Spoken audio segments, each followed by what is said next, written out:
तो मोदी और मुसलमान ये एक ऐसा मसला है जिस पर भ्रम वाली पॉलिटिक्स की हांडी झट से चढ़ जाती।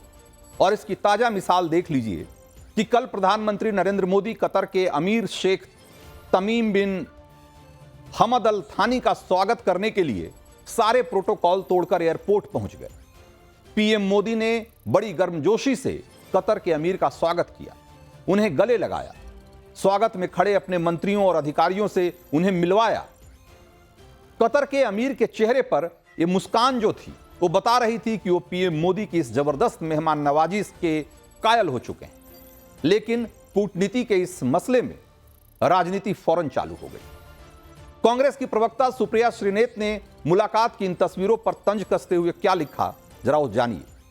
उन्होंने लिखा कि अमीर होने से वो आपको कपड़ों से भी न से पहचान कर भी न सिर्फ गले लगाएंगे बल्कि दौड़े दौड़े एयरपोर्ट लेने भी जाएंगे, लेकिन अपने देश में आपके जैसे कपड़े देखकर नफरत बरसाएंगे। कांग्रेस के एक और नेता श्रीनिवास बीवी ने क्या लिखा, उन्होंने लिखा कि कतर के शेख अच्छे हैं, ऐसा लग रहा है कि दो बिछड़े हुए भाई मिल रहे हैं। मोदी जी खुद उन्हें लेने दिल्ली एयरपोर्ट पहुंचे और भारत वालों का क्या। एआईएमआईएम के वारिस पठान ने लिखा कि विदेशी मुसलमान से इतना प्यार मोहब्बत, हबीबी हबीबी, और देशी मुसलमानों से इतनी नफरत। यानी कुल मिलाकर देखा जाए तो इन सभी मोदी विरोधियों का तराना एक जैसा ही है, और यह कि मोदी भारत के मुसलमानों को पूछते नहीं लेकिन दौलतमंद मुस्लिम देश के धनवान मुस्लिम मुखिया को गले लगाते हैं। खैर, इन सभी लोगों की मोदी विरोध की राजनीति है, उनकी अपनी राजनीतिक मजबूरी है और उन्हें अपने पार्टी का एजेंडा आगे बढ़ाना है। लेकिन अंतर्राष्ट्रीय कूटनीति और देश की राजनीति दो अलग अलग बातें हैं और दोनों को अलग तरीके से समझने की जरूरत है। पहले पीएम मोदी के एयरपोर्ट जाने के फैसले के मायने समझिए। आखिर क्यों पीएम मोदी कतर के अमीर का स्वागत करने के लिए एयरपोर्ट पहुंच गए? तो इसे ऐसे समझिए कि भारत और कतर के बीच रिश्ते बहुआयामी हैं, मल्टी डायमेंशनल है। ऊर्जा से लेकर लोगों के जुड़ाव तक की कई वजह हैं और हर उस वजह को और ज्यादा मजबूत बनाने के लिए पीएम मोदी लगातार जुटे हुए हैं। आज कतर भारत का प्रमुख एलएनजी सप्लायर है। भारत के ग्लोबल एलएनजी इंपोर्ट का 40% से ज्यादा हिस्सा कतर से आता है और 2024 का इंटरनेशनल एनर्जी एजेंसी का जो आंकड़ा है वो कहता है कि भारत में अभी 65 बिलियन क्यूबिक मीटर गैस की खपत हो रही है, जो कि अगले 6 सालों में बढ़कर 120 बिलियन क्यूबिक मीटर तक पहुंच जाएगी। ऐसे में भारत कतर को एक भरोसेमंद साथी के तौर पर देखता है। हाल में राष्ट्रपति ट्रंप ने भारत पर अमेरिका से ज्यादा एलएनजी खरीदने का दबाव बढ़ाया है। ऐसे में कतर जैसे दोस्त साथ रहें तो जाहिर तौर पर हमें अमेरिका से सौदेबाजी में फायदा होगा। लेकिन भारत और कतर के रिश्तों को सिर्फ अगर ट्रेड के चश्मे से आप देखेंगे तो कुछ गड़बड़ी भी हो सकती है। यह तो उसका सिर्फ एक पहलू है, इसके और भी पहलू हैं, कई और आयाम हैं। तो कतर बहुत छोटा देश भले है, उसका क्षेत्रफल हमारे पूर्वोत्तर के एक राज्य त्रिपुरा के लगभग बराबर है। कतर की आबादी भी सिर्फ 30 लाख है, उससे ज्यादा आबादी तो हमारे एक शहर जैसे गाजियाबाद की ही है। लेकिन खास बात यह है कि कतर की 30 लाख की आबादी में करीब 8% भारतीय हैं। यानी करीब करीब देखा जाए तो एक बड़ा हिस्सा, और ये लोग वहां अलग अलग कामों में लगे हुए हैं। कतर में रहने वाले भारतीय हर साल अपनी कमाई का बड़ा हिस्सा अपने घर भारत भेजते हैं, जिससे भारत को रेमिटेंस के जरिए बहुत मोटी कमाई होती है। और विश्व बैंक के आंकड़े बताते हैं कि कतर में रहने वाले प्रवासी भारतीय हर साल भारत में लगभग 4.14 बिलियन डॉलर भेजते हैं, यानी कि 4 बिलियन डॉलर से ज्यादा। और उस हिसाब से अगर आप देखेंगे तो करीब 25,000 करोड़ के आसपास। तो इस रिश्ते का एक और फैक्टर समझिए। कतर के अमीर के स्वागत की तस्वीरों को समझने के लिए पिछले साल जो कुछ तस्वीरें सामने आई थी, कुछ पुरानी तस्वीरें, उसको भी फ्रेम में लाना होगा। और ये तस्वीरें पिछले साल की है, जब कतर ने अपनी जेल में बंद 8 पूर्व भारतीय नौसैनिकों में से 7 को रिहा किया था।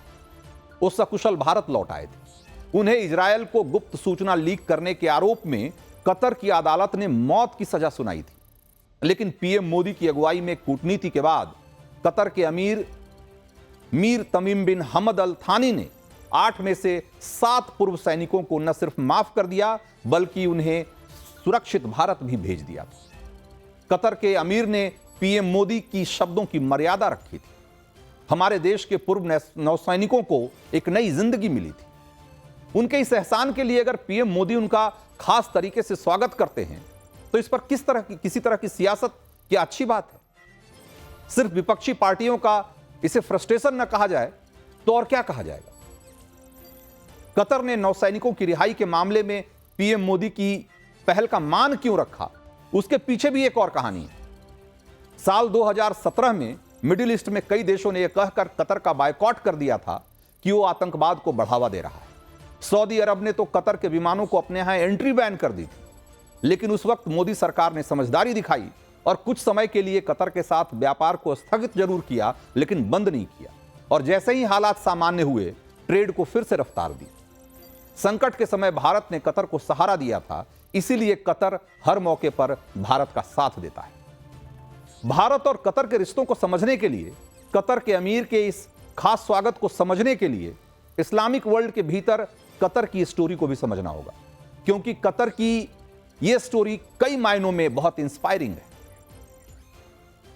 अगर सबसे अमीर मुस्लिम देशों की बात की जाए तो यूएई और सऊदी अरब से भी ज्यादा आगे है कतर।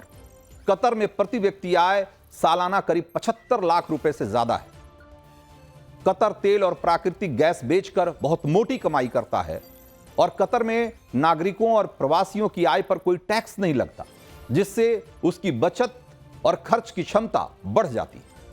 कतर में प्रवासी भारतीय जो रहते हैं, श्रमिक जो रहते हैं, वो दूसरे खाड़ी देशों की तुलना में ज्यादा सैलरी और ज्यादा सुविधाएं पाते हैं। साल 2022 में कतर ने फीफा वर्ल्ड कप का शानदार आयोजन करके दुनिया के सामने तरक्की की एक नई तस्वीर पेश की थी। ऐसे में चमकते जगमगाते मुस्लिम देश के मुखिया का स्वागत जब भारत के प्रधानमंत्री नरेंद्र मोदी करते हैं तो इसका बड़ा इंपैक्ट सरहद पार पाकिस्तान में भी दिखता है। और ये 100% एक फैक्ट है, सही फैक्ट, एक फैक्ट है कि आज भारत की बात इस्लामिक मुल्कों में पाकिस्तान से ज्यादा सुनी जाती है, और इसे मुमकिन कर दिखाने में मोदी सरकार की कूटनीति की बहुत बड़ी भूमिका रही। खुद पाकिस्तान के राजनीतिक टिप्पणीकार कमर चीमा इस बात को कबूल करते हैं। एक बार सुनिए जरा कमर चीमा क्या कह रहे हैं भारत और अरब के संबंधों को लेकर। वहां पे जो ट्रांसफॉर्मेशन हो रही है उस ट्रांसफॉर्मेशन को अंडरस्टैंड करने के लिए अभी तैयार नहीं है। हम यही सोच रहे हैं जी वो अरब ममालिक हैं, वो इस्लामी ममालिक हैं, वो हमारे दोस्त हैं, वो हमारे यार हैं, वो हमें ये देंगे, वो हमें वो देंगे। इस तरह की चीज़ें जो है हम वो सारा टाइम सोचते रहते हैं और इसी के ऊपर हमारा फोकस रहता है। तो मेरा नहीं ख्याल कि कतर के लिए अब पाकिस्तान वो उसको उस एंगल से देखता है। कतर के लिए इंडिया की रेलेवेंस ज़्यादा है क्योंकि उनको अपॉर्चुनिटी एंड बिजनेस ज़्यादा नज़र आ रहा है। तो पाकिस्तान के फ्रस्ट्रेशन को समझने के लिए इसी साल रिपब्लिक डे की कुछ और तस्वीरों को भी जरा देखिए। भारत के 76वें गणतंत्र दिवस समारोह में इंडोनेशिया के राष्ट्रपति प्रबोवो सुबियांतो मुख्य अतिथि के तौर पर शामिल हुए थे। और इंडोनेशिया वो मुल्क है जहां दुनिया में सबसे ज्यादा मुसलमान रहते हैं, यानी सबसे बड़े इस्लामिक मुल्क इंडोनेशिया से लेकर सबसे दौलतमंद इस्लामिक देश कतर तक सब हिंदुस्तान के साथ मजबूत रिश्ते बना रहे हैं। ऐसे में इस्लाम के नाम पर वजूद में आया पाकिस्तान छाती नहीं पीटेगा तो और क्या करेगा?